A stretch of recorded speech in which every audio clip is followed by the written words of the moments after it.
nəsə eləyə bilir. Bəli. Deməli, müəllimə, bizim birinci dərsimiz təhsil qanunu dərsidir, İlfanə müəllimə. Səhifə neçədir sizdə? Səhifə 5-dədir, amma dərsin başlığı təhsilə aid sənədlər. Bəli, 1.1.2, bəli. Səhifə 5, 6, bəzi kitablarda 13-dür. Yəni dərsin adına baxırıq. Təhsil qanunu və ümumi təhsil haqqında sənədlər 1.1.2 başlığı ilə. Deməli, ümumiyyətlə konstitusiya haqqında yəqin ki məlumatınız var. Konstitusiya nədir? Konstitusiya dövlət sənədidir. Bəli, dövlətin bütün qayda qanunları maddələrlə orada əks olunur, düzdürmü?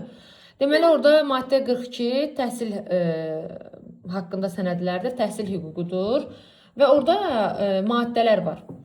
Sadəcə biz çərçivəmizdə olan maddələrlə bugün tanış olacağıq. Orada 5 dənə başlıq var. Görürsünüz, rum rəqəmlərindən yazılıb.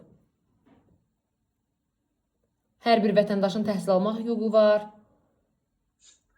Mən onu görə bilmirəm, elə bilirəm. Biraz. Dərsinizin adı nədir? Dərsinizin başlığı necə başlayır? Təhsilə aid sənədlər. Kurikulum nədir? Yox, onu çevirin. Onu çevirin. Kurikulum nədir? Çevirin. Növbəti dərs. Təhsilə aid sənədlər. Təhsil qanunu və ümumi təhsil haqqında Azərbaycan Respublikası qanununda seçmələr. Bəli. Bax, görürsünüz, Azərbaycan Respublikasının Konstitusiyası 1995-ci il 12 noyabr. Gördüm. Bunu yadınızda saxlayın. İmtahana düşməsə belə müsahibə mərhələsində sizə sual verərlər ki, konstitusiyamız nə vaxt təsdiq olunub. Neçənci ilsiz siz özünüz? 1995. Əla, öz doğulduğunuz ildə 12 noyabr tarixində bu sənəd müəyyən olunmuşdur. Burada yazılıb hər bir vətəndaşın təhsil almaq hüququ var. Yəqin ki, razısınız bu fikirlə. Yəni, hər bir insan təhsil ala bilər. Dövlət pulsuz icbari ümumi orta təhsil almaq hüququnu təmin edir. Baxın, pulsuzu yalnız ümumi orta təhsildə verib. Yəni, bizim ümumi məktəblərimiz, orta məktəblərimiz 1-dən 11-ci sinifə qədər pulsuzdur, düzdürmü? Dövlət məktəbləridir.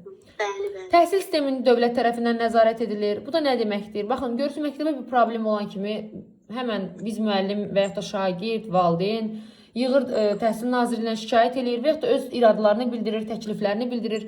Deməli, nəzarət edən bir sistem var da bu təhsilə. Maddi vəziyyətdən asılı olmayaraq, istedadlı şəxslərin təhsilini davam etdirməsinə dövlət zəmanət verir. Baxın, bir şagird məzun olur, 11-ci sinifi bitirir və yaxud 9-cu sinifi bitirir. O necə ali məktəbə qəbul olur və yaxud orta ixtisas məktəbinə qəbul olur? Savadı varsa, istedadı varsa qəbul olur, düzdürmü? Bəli. Burada da deyir ki, istedadlı şəxslərin təhsilini davam etdirməsinə dövlət zəmanət verir. Və dövlət minimum təhsil standartları müəyyən edib, biz də bunu kurikulumda tanıyacaq. Sonra gəlir maddə 12. Bizə lazım deyil ki, təhsil forması maddə 12 olduğunu biz bilək. Onsuz da dəfələrlə təkrar edəcək, biləcəksiniz ki, təhsil forması maddə 12-dən bəhs edir. Siz sadəcə bilin ki, təhsil forması nədir? Müəllimə, orada 2 dənə maddə var. Təhsil forması, maddə 13 təhsil alma formasıdır. 2 dənə söz birləşməsidir, baxın. Biri uzun söz birləşməsidir, biri qısa söz birləşməsidir. Fikir verdinizsə. Təhsil forması, təhsil alma forması. Təhsil alma formaları, bəli. Hansı daha uzundur?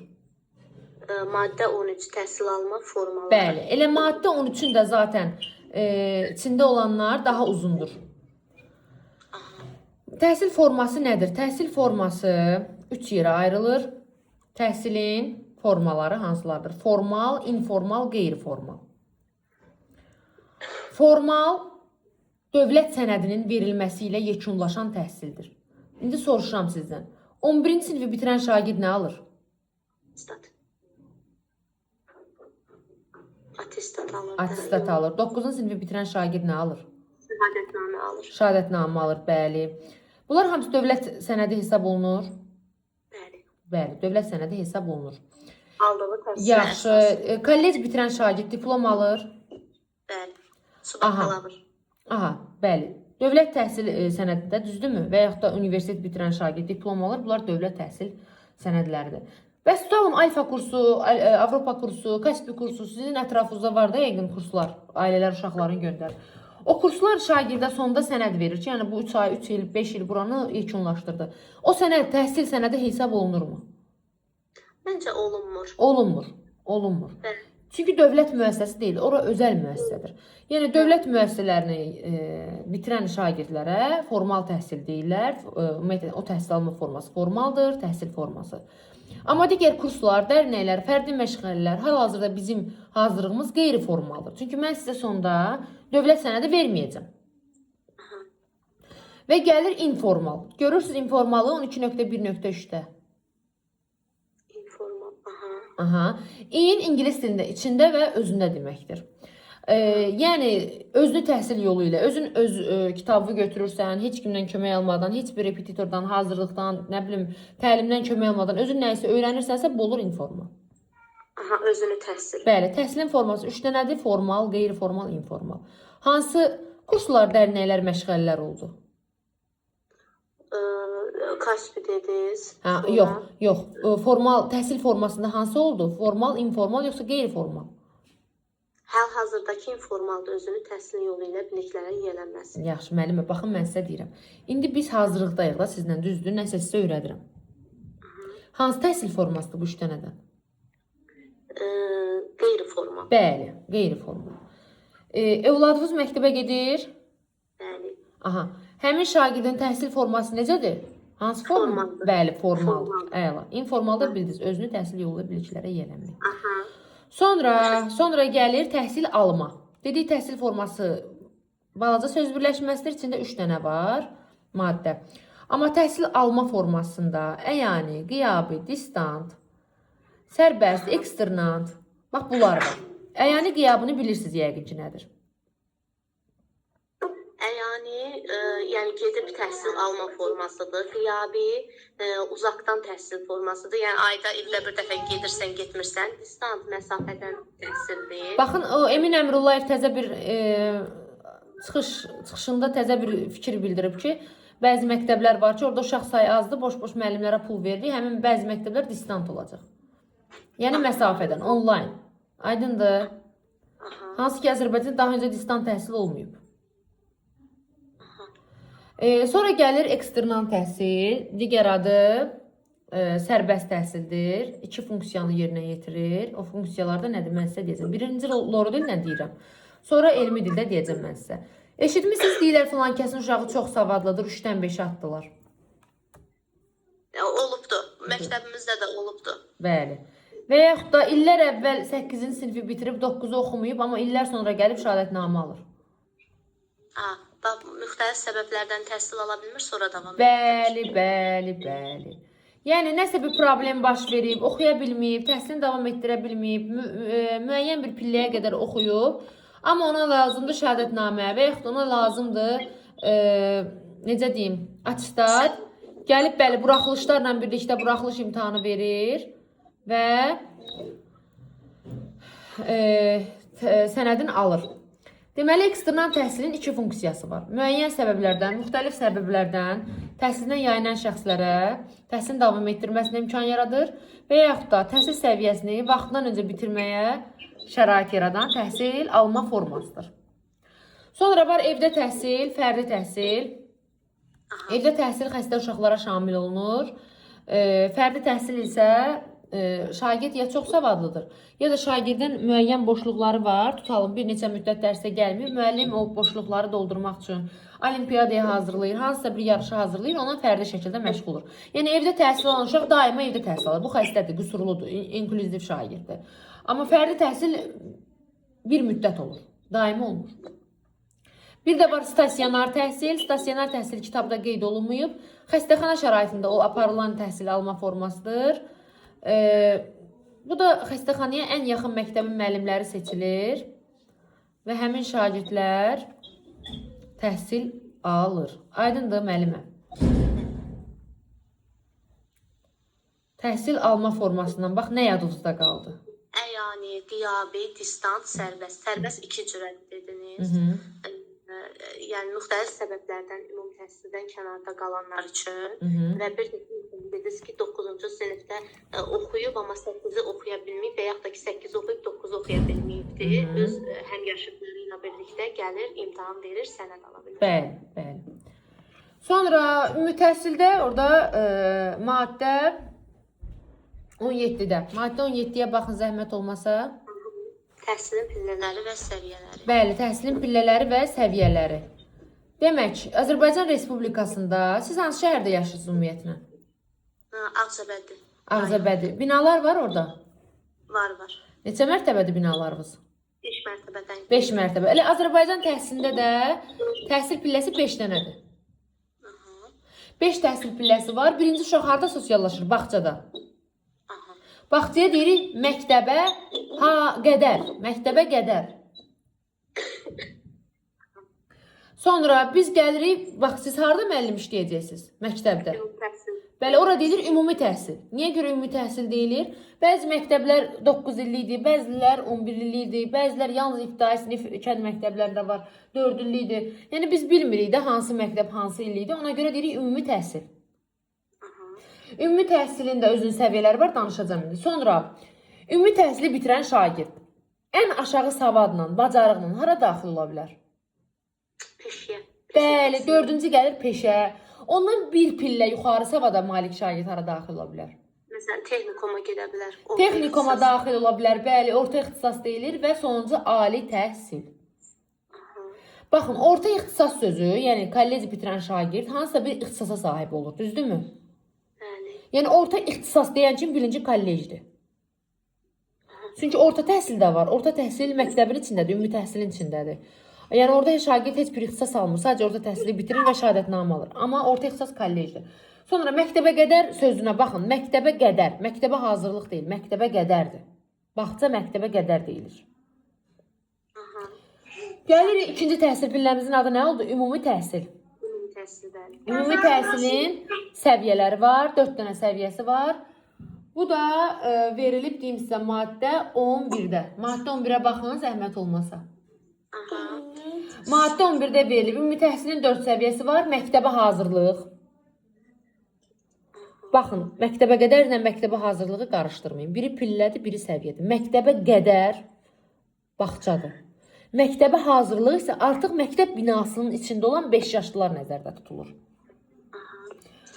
Sonra ibtidai təhsil neçənci siniflərə əhatə edir? 1-dən 4-ə qədər. Əla. Ümumi orta təhsil 5-dən 11-ə qədər. yox, 5-9. 9-a qədər. Siz məsələn dərs keçəcəksiniz ümumi təhsil sinifində oxuyan ümumi orta təhsil sinifində oxuyan şagirdlərə. Bax bir orta ixtisas sözü vardı. Burada da ümumi orta təhsil sözü var. Çaşmayın. Orta ixtisas kollecdə uşaq hansısa bir ixtisasa sahib olur. Amma burada uşaq hansısa bir ixtisasa sahib olmur. Sadəcə orta təhsili bitirir. Ona görə deyirik orta təhsil səviyyəsi. Bir də var tam təhsil, tam orta təhsil. Bu da 10-cu, 11-ci siniflərə aid edilir. Aydındırmı müəllimə? Bəli. Sonra burada bizdə var maddə 22-yə baxırsınız, zəhmət olmasa. Ümumi təhsil sahəsində təhsil alanların hüquq və vəzifələri. Hüquq və vəzifələr, bəli. Hüquq bizim belə bir şeydir ki, hüquq, məsələn, çay içmək mənim hüququmdur. İstəsəm çay içərəm, istəməsəm içmərəm, düzdürmü? Bunu mənə kimsə məcbur edə bilməz. Amma mən ana olaraq öz evladlarıma yaxşı yemək bişirməliyəm. Bu mənim vəzifəmdir. Bəli. Müəllimin də vəzifəsi və hüquqları var. İşini yaxşı görmək, peşəkar fəaliyyətlə məşğul olmaq, şagirdlərə hörmət etmək, şagirdlərlə həssas ünsiyyət qurmaq. Bunlar vəzifələr. Bəli, proqramı mənimsətmək. Bunlar hamısı vəzifələrimizdir. Şagirdlər üçün də, müəllimlər üçün də hüquq və vəzifələr burada müəyyən olunmuşdur. Gəl birinci baxaq, təhsil alanlar. Təhsil alanlar kimlərdir? Şagirdlər. Şagirdlərin hüquq və vəzifələrinə baxaq. Şagirdin vəzifəsi nə olar? Nizam-intizam qaydalarına riayət etmək, məktəbin rəhbərliyinə, pedaqoji heyətə hörmət etmək, dərslərə davamiyyəti belə deyim, daimi olması, dərsə daim hazırlıqlı gəlmək, özü qarşısında, ailəsi qarşısında, insanlar qarşısında, sosial cəmiyyət qarşısında məsuliyyətini dərk etməsi, sağlam həyat tərzi sürməsi, yəni ziyanlı vərdişlərdən uzaq olması, bunlar onun vəzifələridir. Sağlam həyat tərzi sürməyə şagirdə hüquq kimi versək, onda gərək bütün mağazalar şagirdlərə 18 yaşı olmamış uşaqlara siqaret satsınlar, içki satsınlar. Aydındır? Amma şagirdin hüququ nədir? Sağlam mühitdə, psixoloji şəkildə, təhlükəsiz mühitdə şərait almaq, təhsil almaq kitablarla təmin olunmaq, ondan sonra biliyinin yenidən qiymətləndirilməsini tələb etmək, öz fikirlərini sərbəst şəkildə ifadə etmək, tədbirlərdə iştirak etmək, bu onun hüququdur. İnsan hüquqlarına, insana zid, belə deyim, insan hüquqlarına zid, onun ləyaqətini aşağılayan fiziki, mənəvi və psixoloji zorakılıq hallarından qorunmaq, müdafiə olunmaq onun hüququdur. Maddə 23-də isə təhsil sahəsində hüquq və vəzifələr müəllimlərdən danışır, artıq təhsil alanlardan danışır. Burada da eyni qaydada təhlükəsiz şəraitdə işlə təmin olunmaq, öz fikirlərini irəli sürmək, şərəf və ləyaqətinə hörmətlə yanaşılmasını tələb etmək, bunlar hamısı onun hüququdur. Öz ixtisasını, belə deyim, öz dərsini istədiyi strategiyalarla, üsullarla keçmək, dərsin özü planlaması, bunlar hamısı hüququdur. Amma orada bir məqam var, yeni ixtisas almaq və ixtisasını artırmaq. Biri vəzifədir, biri hüquqdur. Baxın, yeni ixtisas almaq, siz müəllimsiz gedib yeni ixtisas alıb, olursunuz həkim. Nə bilim. İxtisas artırma deyək. Yox, bu yeni ixtisas almaqdır. Yeni ixtisas alırsınız. Yəni sizin ixtisasınız müəllimlikdir, siz gedirsiniz yeni ixtisas alırsınız. Amma ixtisas artırmaq, siz artıq müəllim kimi işləyirsiniz və ixtisas artırma kurslarına göndərir məktəb rəhbərliyi sizi. Regional idarəsi. Siz qaça bilməzsiniz o ixtisas artırma kurslarından. Çünki yeniliklər var. Siz də bir müəllim olaraq gedib onları öyrənməlisiniz, tanış olmalısınız. İxtisas artırma sizin vəzifənizdir, yeni ixtisas almaq sizin hüququnuzdur. Sonra sizcə məktəbdə müəllimin məktəbdən kənar tədbir keçirtməsi onun hüququdur yoxsa vəzifəsidir? Məktəbdən kənar tədbir keçirdir. Bəli, dərsdən kənar tədbir. Məncə hüququdur. Yox, bax bunu hamı hüquq deyir, bu vəzifədir. Bu vəzifədir, çünki niyə görə vəzifədir? Məktəbdə rəhbər gedib tədbir keçirdən deyil. Zavuc gedib tədbir keçirdən deyil. Bir dənə təşkilatçıdır. Ona da keçirdiyi tədbirə uyğun. Məsələn, Leonardo da Vinci ilə bağlı tədbirdirsə, rəsm müəllimi kömək eləməlidir. Riyaziyyat gecəsidirsə, riyaziyyat müəllimi kömək eləməlidir. Nə bilim, hansısa bir şairin 100 illiyidirsə, ədəbiyyat müəllimi ilə o işi təşkil etməlidir. Aydındır? Sonra məktəb iş yoldaşları ilə əməkdaşlıq etmək, kollektiv ilə mehriban ünsiyyət qurmaq, onlarla düzgün əməkdaşlıq, sağlam rəqabət aparmaq, müəllimin vəzifəsi olar, hüququ olar. Hüququdur. Bu da vəzifədir. Çünki bəzi müəllimlər var ki, biraz kaprizlidir, düzdürmü? Onlar istəmir heç kimlə əməkdaşlıq etmək. Amma bu belə deyil, bu bizə dövlətin verdiyi vəzifədir. Deməli, müəllimə, siz təhsil qanunlarında təhsil formaların maddə 12, təhsil alma formaların maddə 13, təhsilin pillələrin maddə 17, o pillələrdə maddə 11 ümumi təhsil səviyyələrini öyrənəcəksiniz. Ondan sonra hüquq və vəzifələri oxuyacaqsınız. Bu dərs sadəcə oxuyacaqsınız və salam. Başqa yenə durub nəyisə əzbərləmirsiniz. Təhsilin formaları, təhsil alma formaları, təhsilin pillələri, ümumi təhsilin təşkili, ümumi təhsil sisteminin quruluşu. Bunlar. Yox, quruluşunu oxumayacaqsınız. Ümumi təhsil sisteminin, quruluşu orada təkcə ümumi təhsil səviyyələrini oxuyacaqsınız. 11.2-dən. Mənim, heç burada da 17.1 var, 13.2 var. Bunları əzbərləmək lazımdır. Yox. Baxın, mən sizə hansı maddələr deyirəmsə onu öyrənin. Maddə 12, maddə 13, maddə 17, maddə 11, maddə 22, maddə 23. Bunları işarə edeyim. Bəli. Yalnız onları oxuyacaqsınız.